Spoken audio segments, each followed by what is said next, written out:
Hello students, in this video we will start off with something called as projectile motion. So even though आपके books में projectile motion ये एक अलग chapter दिया हुआ है, बट देखो मैंने इसको काइनेमेटिक्स के साथ ही लिखा हुआ है. The reason is because कि projectile motion is just one type of a motion. इसमें कोई concepts नए नहीं है. जो सारे काइनेमेटिक्स के concepts हम लोगों ने पढ़े हुए हैं वो सारे के सारे concepts के projectile motion में अप्लाई होंगे. Okay so that is why projectile motion is just one type of a motion and यहाँ पे जो सारे काइनेमेटिक्स के कंसेप्ट्स है वो सारे सेम कंसेप्ट्स यहाँ पे अप्लाई होने वाले हैं. Okay the only thing is this is just a bit special type of a motion. Okay and ये ना हम लोग हमारे डे टू डे लाइफ में बहुत ज्यादा यूज करते हैं, बहुत ही ज्यादा ये प्रोजेक्टाइल मोशन का हम लोग यूज करते हैं.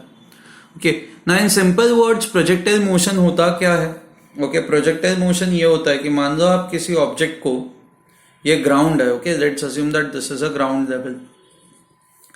ऑब्जेक्ट यहाँ पे है, आप यहां से इसको ऐसे फेंकते हो तो क्या होता है कि ऐसे ऊपर जाके ये ऐसे वापस नीचे आता है ना.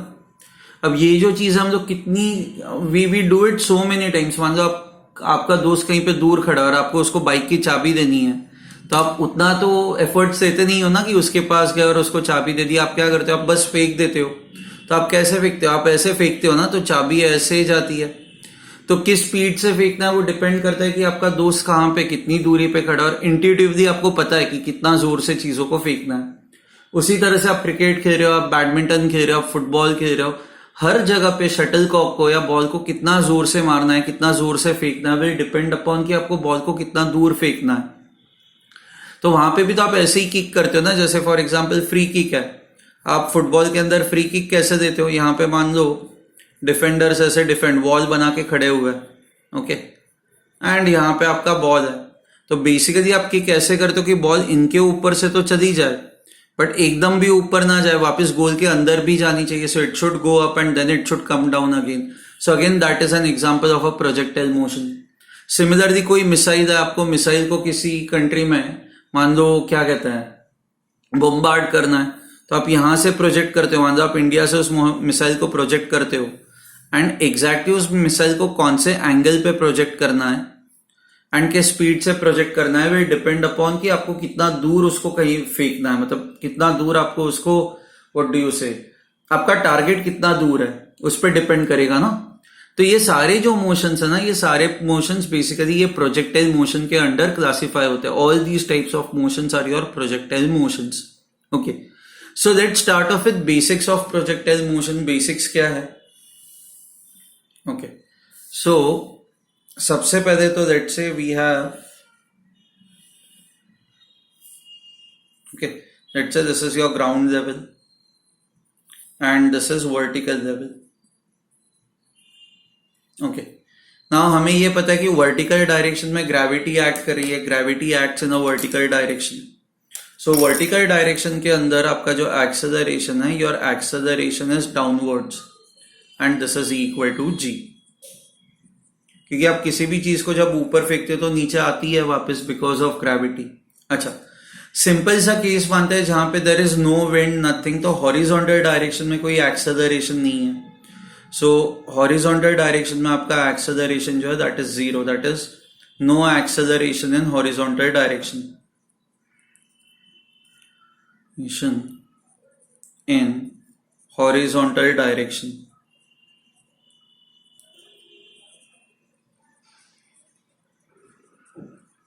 ठीक है. सो वर्टिकल एक्सेलरेशन नीचे है, हॉरिजॉन्टल एक्सेलरेशन जो है वो हॉरिजॉन्टल एक्सेलरेशन आपका जीरो है और वर्टिकल एक्सेलरेशन जो आ रहा है वो ग्रेविटी के वजह से आ रहा है. अब आप ऑब्जेक्ट को इनिशियली एक पर्टिकुलर डायरेक्शन में प्रोजेक्ट करते हो. मान लो आप इस डायरेक्शन में फेंकते हो. So let's say the initial velocity of projection is you. So you को कहा जाता है वेलोसिटी ऑफ प्रोजेक्शन.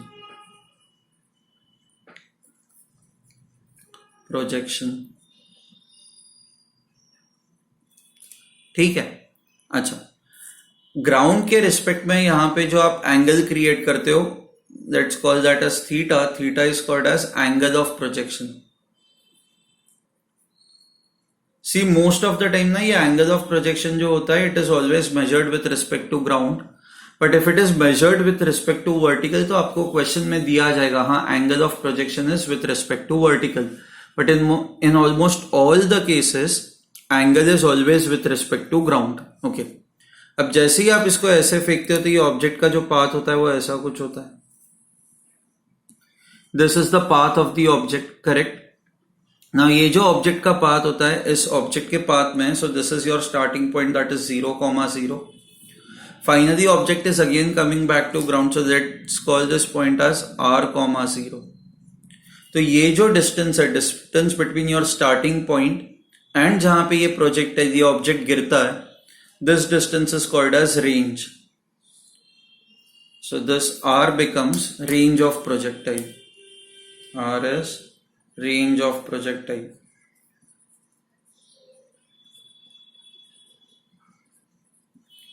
ठीक है। अच्छा, ड्यूरिंग द जर्नी ये पॉइंट पे it reaches its maximum height. So this is your h max. Okay.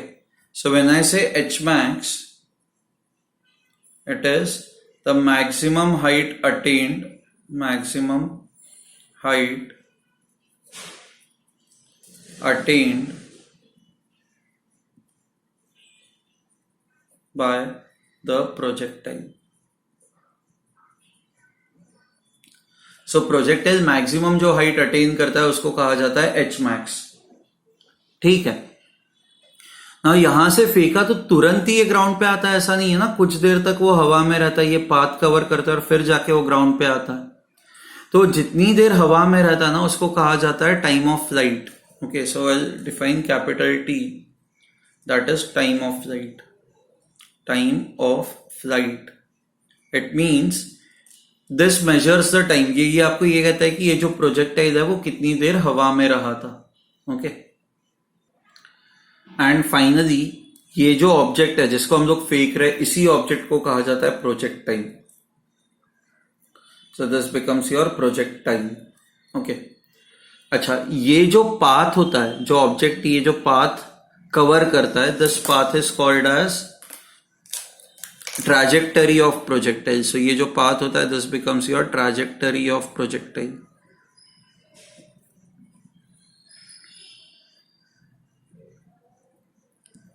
ठीक है, सो एटलीस्ट प्रोजेक्टाइल मोशन के से रिलेटेड जो बेसिक टर्म्स है, आई होप आपको ये बेसिक टर्म्स समझ में आ चुके हैं।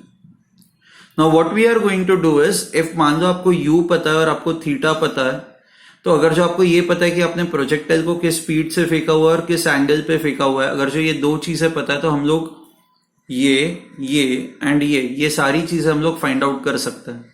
Okay, so let's start off with this. Now you can see that this is nothing but motion in 2 dimensions. Now along x direction there is no acceleration, so ax is equal to 0. Along y direction आपका जो acceleration है that is due to gravity which is downwards. ठीक है, अब हमें initial velocities चाहिए। so along x direction आपकी velocity initial, क्योंकि आपकी initial velocity तो ये direction में, तो along x direction आपकी velocity कितनी हो जाएगी? So this will become equal to u cos theta. Along y direction जो आपकी velocity हो जाएगी, that will become equal to u sin theta. Okay. Now we also know the displacement in y direction. Y direction में अगर जो आप displacement देखोगे तो initial coordinate भी 0 था और finally भी 0 है, तो आपको y direction का displacement भी पता है ना। तो let's start off with y coordinate और y direction first.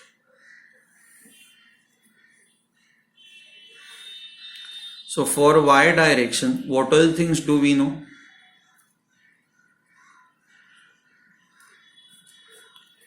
y direction related हमें क्या पता है? हमें इनिशियल वेलोसिटी पता है y डायरेक्शन की। इट इज, हम लोग ऊपर वाला डायरेक्शन पॉजिटिव लेता है, so your initial velocity in y direction is u sin theta. आपको पता है acceleration in y direction is due to gravity which is downwards, तो नीचे वाला डायरेक्शन नेगेटिव होगा। आपका displacement in y direction is equal to 0।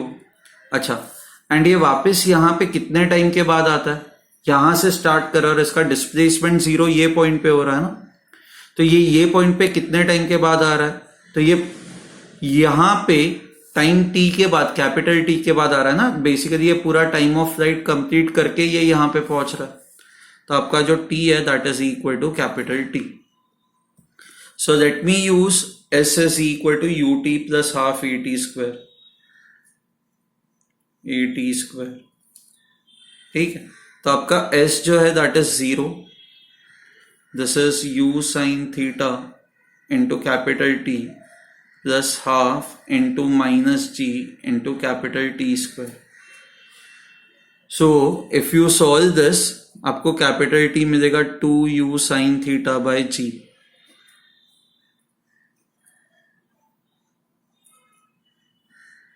This becomes your time of flight.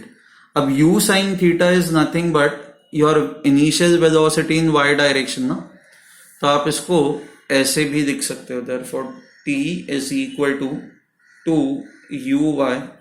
अच्छा, gravity is nothing but acceleration in y direction, so t is equal to 2uy upon ay. Okay, so this becomes your time of flight. So projectile जो है वो हवा में इतनी देर था. Okay, that this is the amount of time for which it was in air. अब हम लोग horizontal range निकालेंगे. Now therefore horizontal range,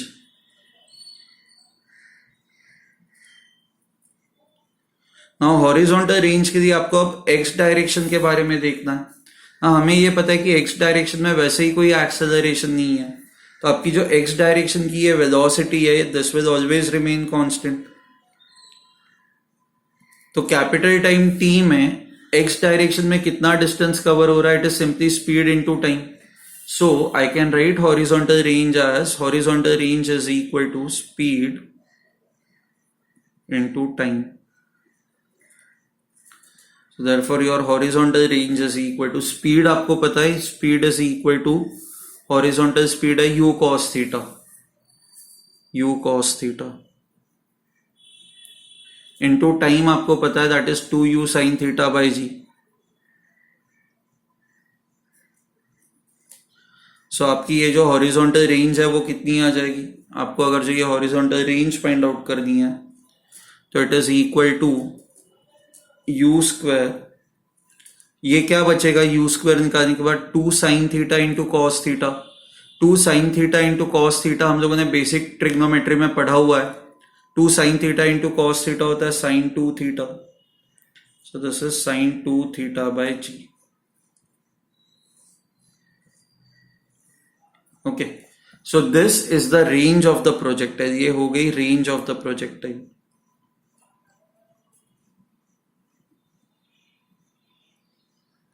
okay, अब आपको एच मैक्स देखना है. Now H max find out करने के लिए, सो maximum height is basically this is in y direction ना. ना हमें ये पता है ना, आप किसी भी चीज को जब ऊपर फेंकते हो, मान लो किसी ऑब्जेक्ट को वर्टिकली जब आप ऊपर फेंकते हो, तो इसके मैक्सिमम हाइट पे आपको क्या पता है, इसके मैक्सिमम हाइट वो तब रीच करता है जब इसकी फाइनल वेलोसिटी 0 हो जाती है. ओके, सो सिमिलरली यहाँ पे भी ये जब ये अपने मैक्सिमम हाइट पे पहुंचेगा तो इसकी y डायरेक्शन में जो वेलोसिटी है ना v y, that will become equal to 0. क्योंकि वेलोसिटी y डायरेक्शन में 0 नहीं होती तो ये और ऊपर चला जाता ना. हाँ, x डायरेक्शन की आपकी वेलोसिटी जो है that remains unaffected. So this is u cos theta. But because we are trying to find out h max, we are only concerned with y direction. So at highest point your velocity in y direction should be 0. So I can write this to find h max.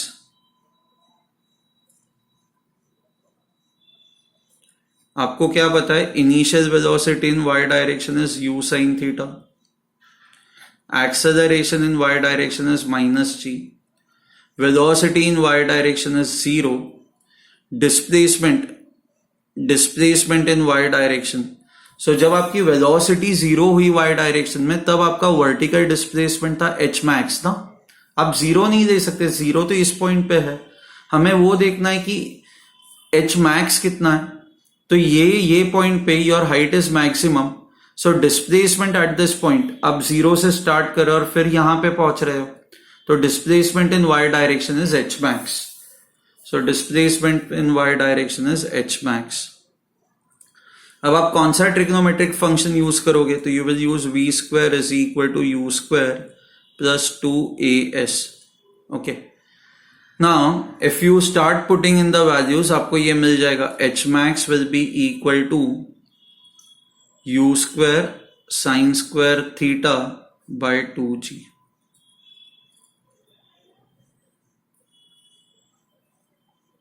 Okay, आप अगर जो ये numbers यहां पे put करते हो तो this is what you are going to get. Now u into sine theta, it is nothing but initial velocity in y direction and gravity is acceleration in y direction. तो हम लोग इसको ऐसे भी तो लिख सकते हैं ना, h max is equal to uy square divided by 2 into ay. uy is initial velocity in y direction and ay is acceleration in y direction. Okay, so I hope आपको ये एक बेसिक आइडिया आ चुकी है कि how to find out these 3 parameters: horizontal range, maximum height and the time of flight. Okay, अब now we know that this is symmetrical path, correct. तो यहां से यहां तक पहुंचने में टोटल टाइम जो लग रहा है दैट इज कैपिटल टी. तो यहां से यहां तक पहुंचने में जो टाइम लगेगा that will be T by 2, and यहां से यहां तक पहुंचने में जो टाइम लगेगा that will again be T by 2. ठीक है, so the total time taken to reach from here to here is T by 2, and यहां से वापस नीचे डाउनवर्ड जर्नी में टाइम जो लगेगा that will be again be equal to T by 2. आपको ये याद रखना है कि because there is no acceleration in horizontal direction, तो आपकी हॉरिजॉन्टल डायरेक्शन में जो भी स्पीड है that is always going to remain constant at all points. Trajectory के हर एक पॉइंट पे आपकी जो हॉरिजॉन्टल स्पीड है that is going to remain constant. But आपकी जो वर्टिकल स्पीड है, vertical speed is continuously going to change, क्योंकि वर्टिकल डायरेक्शन में यू हैव ग्रेविटी. ओके, तो इनिशियली आपकी वर्टिकल स्पीड जो है वो डिक्रीज होती जाएगी, क्योंकि ऑब्जेक्ट ऊपर जा रहा है तो ये रिटार्डेशन होगा ना, आपकी ग्रेविटी तो नीचे लग रही है. तो यहां से यहां तक इस रीजन के अंदर रिटार्डेशन इज टेकिंग प्लेस, तो your vertical speed will reduce. फिर एक मैक्सिमम हाइट का पॉइंट आएगा जहां पे वर्टिकल स्पीड 0 हो जाएगी, एंड फिर धीरे धीरे धीरे धीरे जब नीचे आओगे तब again vertical speed will increase. Okay, now let's continue this further. Okay, let me make the diagram again. Now हम लोगों ने ये पढ़ा हुआ है, आप लोगों ने ये क्वेश्चंस में देखा होगा कि अगर जो कोई फ्रिक्शनल फोर्स नहीं है, कोई एयर रेजिस्टेंस नहीं है, तो उस केस में if there is no frictional force, if there is no air resistance, तो उस केस में if you throw an object up, okay, आप अगर जो इसको इनिशियली ऊपर वेलोसिटी u से फेंकते हो, तो ये जब ऊपर जाके नीचे आएगा ना, तो ये सेम वेलोसिटी u से इस ग्राउंड को हिट करेगा. सिमिलरली यहां से ऊपर जाने के लिए अगर जो आपको टाइम लग रहा है t, तो ऊपर से नीचे आने के लिए भी time taken would be equal to t.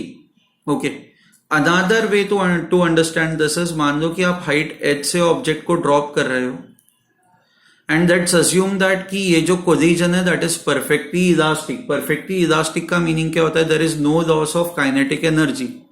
तो विच मीन्स बॉल जिस स्पीड से इसको हिट करेगा ग्राउंड को, उसी स्पीड से ये वापस ऊपर जाएगा, क्योंकि आपकी काइनेटिक एनर्जी सेम तभी रहेगी जब आपकी स्पीड सेम रहेगी ना. काइनेटिक एनर्जी होती है हाफ mv². तो for kinetic energy to remain constant your speed should also remain constant.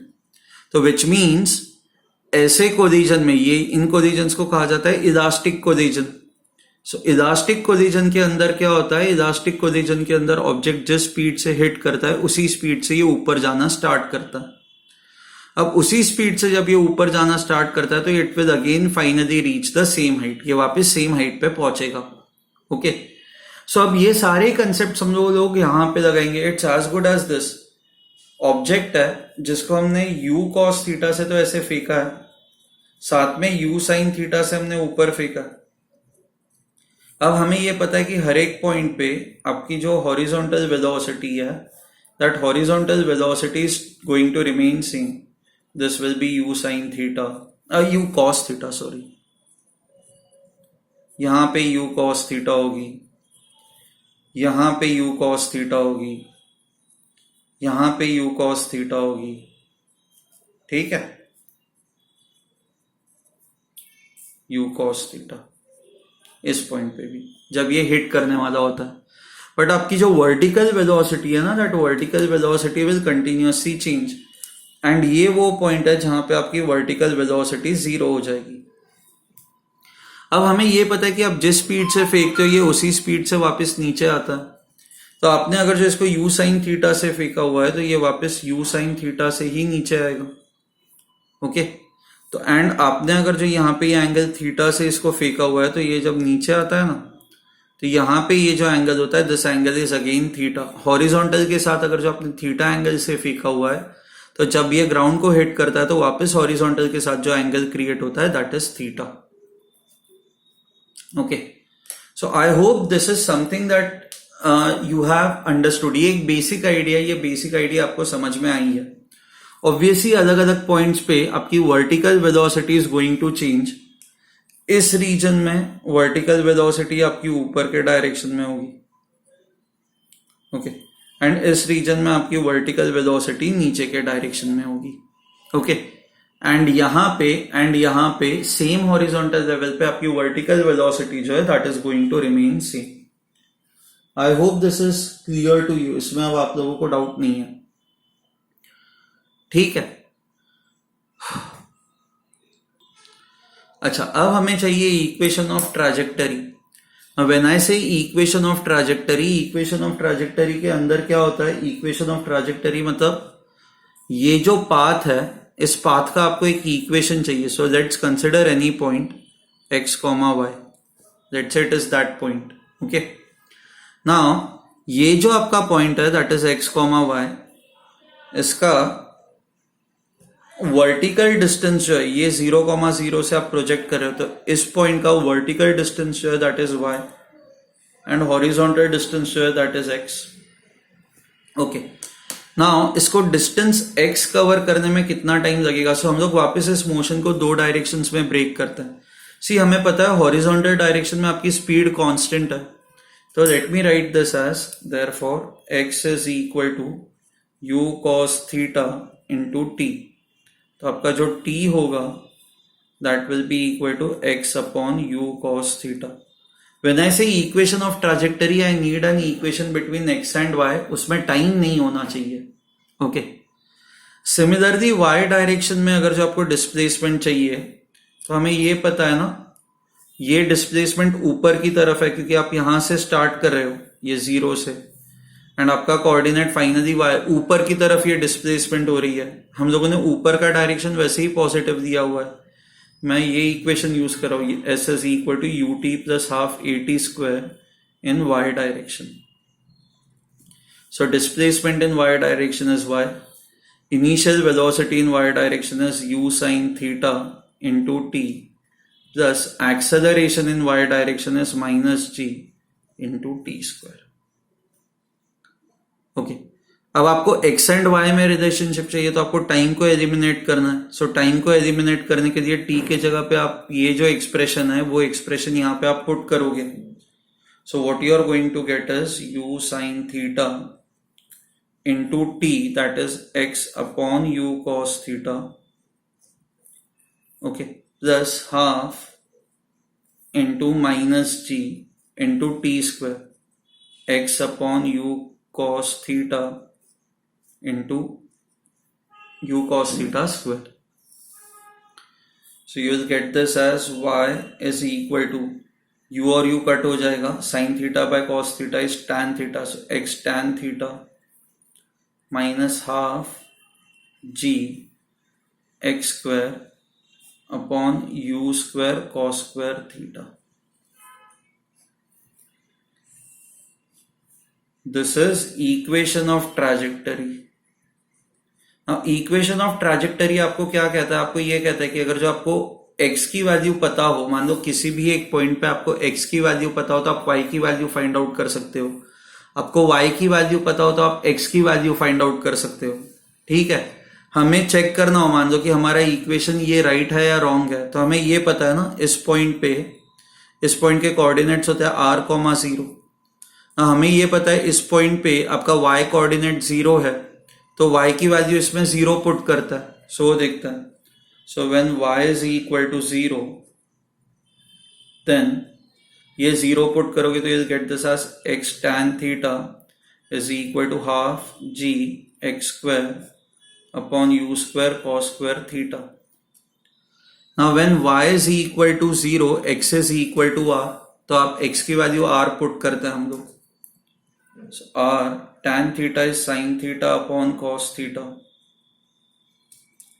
is equal to half g r square upon u square cos square theta,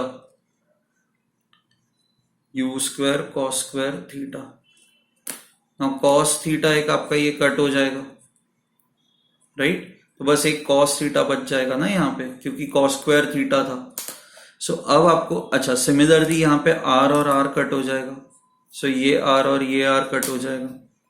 so when you cancel this out, आपको r कितना मिलेगा?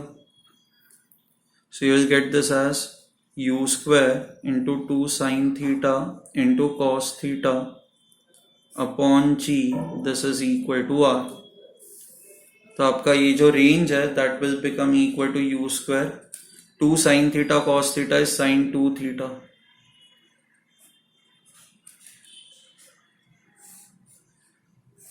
Okay, हमें horizontal range की का expression यही मिला था ना, u square sin 2 theta by g. So which means ये हमारा जो इक्वेशन है ना, this equation is correct, this is fine. So I hope आपको ये चार चीजें समझ में आ चुकी है कि how to find out the range, how to find out the time of flight, how to find out the maximum height h, and how to find the equation of trajectory. And equation of trajectory आपको क्या कहता है? अगर जो आपको x की value पता है तो आप y गेस कर सकते हो, एंड आपको y की वैल्यू पता है तो आप x फाइंड आउट कर सकते हो. ठीक है. Now you can see that यहाँ पे हम लोगों ने काइनेमेटिक्स के इक्वेशंस के अलावा कुछ भी और यूज नहीं किया हुआ है. अच्छा, ये जो इक्वेशन ऑफ ट्रैजेक्टरी है, you can see that y की जो हाईएस्ट पावर है दैट इज 1, बट x की जो हाईएस्ट पावर है that is 2. So this equation represents parabola. ये पैराबोला होता है. Okay, so this path is called as a parabolic path. Now यही आपकी बेसिक थियोरी है, और इसी बेसिक थियोरी के अंदर अब फिर बहुत सारे वेरिएशंस आना स्टार्ट होंगे. Okay, now before we go on to this those variations, it is important that कि आप ये वापस सारी चीजें खुद से डिराइव करो. आपको देखो कि चीजें समझ में आ रही है नहीं आ रही है. अब नेक्स्ट लेक्चर ऑनवर्ड्स हम लोग इसके अंदर वेरिएशंस देखना स्टार्ट करेंगे. अब वेरिएशंस क्या क्या हो सकता है कि मान लो बीच में एक दीवार डाल दी, ये आपको ये पूछा गया कि ये प्रोजेक्टाइल दीवार को क्रॉस करेगा या नहीं करेगा. जैसे बैडमिंटन खेलते वक्त नेट होती है ना बीच में, तो उसी तरह से यहाँ पे एक दीवार डाल दी. अच्छा, दूसरा it could also be that कि मान लो आपको एक टारगेट दिया हुआ और आपको पूछा जाए कि अरे इसको हिट करने के लिए आप कैसे, कौन से एंगल पे प्रोजेक्ट करोगे. फिर उसके बाद ये पूछ सकते हैं कि मान लो आपको ये रेंज मैक्सिमम चाहिए तो आप किस एंगल पे प्रोजेक्ट करोगे. ओके, फिर ये भी आ सकता है कि मान लो दो अलग अलग एंगल्स पे प्रोजेक्ट करते हो तो can we reach the same horizontal point. फिर हमने अभी ये माना है ना कि वर्टिकल डायरेक्शन में ही एक्सेलरेशन है, हॉरिजॉन्टल डायरेक्शन में कोई एक्सेलरेशन नहीं है, बट वो भी चेंज हो सकता है. You can also have an acceleration in horizontal direction. So बहुत सारे इसके अंदर वेरिएशंस आएंगे, बट हर एक केस में हम लोग जो काइनेमेटिक्स के बेसिक इक्वेशंस है वही इक्वेशंस यूज करेंगे. सो एटलीस्ट आपको ये समझना है कि प्रोजेक्टाइल मोशन कब होता है. प्रोजेक्टाइल मोशन आपको तब मिलता है when do you get to see projectile motion. You get to see projectile motion when you have acceleration in one direction, acceleration in one direction, while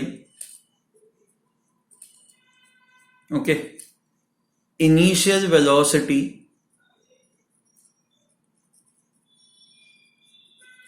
is in any direction, and initial velocity should be opposite to acceleration. मतलब अगर जो मान लो ऐसा कुछ है, okay, ये x है ये y है, मान लो आपका ax 0 है and ay is equal to a constant. Okay. And मान लो कि आपका एक्सेलरेशन ऊपर की तरफ है, तो प्रोजेक्टाइल मोशन आपको तब मिलेगा जब इसकी जो इनिशियल वर्टिकल वेलोसिटी होगी ना वो नीचे की तरफ होगी. So initial velocity can be in any direction, this angle can be anything, but it has to be opposite to acceleration. Initial velocity can be in any direction, but one of its components